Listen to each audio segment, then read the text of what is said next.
Hey my cookies! Today I'll be showing you how I boil turkey necks, Louisiana style. Let's cook.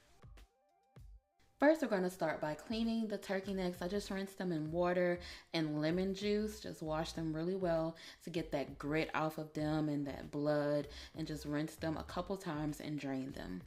We're gonna slow cook the necks, so I'm gonna add in my veggies, the onion, bell pepper, garlic, and celery, roughly chopped, add that in. Then we can throw in our necks.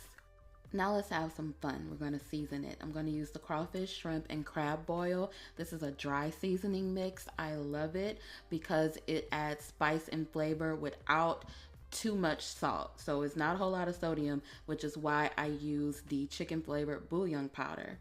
This stuff adds just the right amount of sodium and extra flavor that we need. Of course, I have to use the liquid shrimp and crab boil. I'm using the lemon flavor so we won't have to use additional lemons in the actual boil. So stir it together very well and pour it in. Now cover and cook on high for 6 hours or on low for 10 to 12 hours until those necks are tender. Now this is completely optional, but during the last 2 hours of cooking time, I like to add in corn and potatoes. The potatoes will take a little bit longer than the corn to cook, so check every 30 minutes after placing the corn and potatoes in.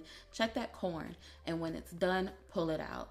Don't overcook it like I did. I completely forgot and left them jokers in, but they were still good and we tore them up.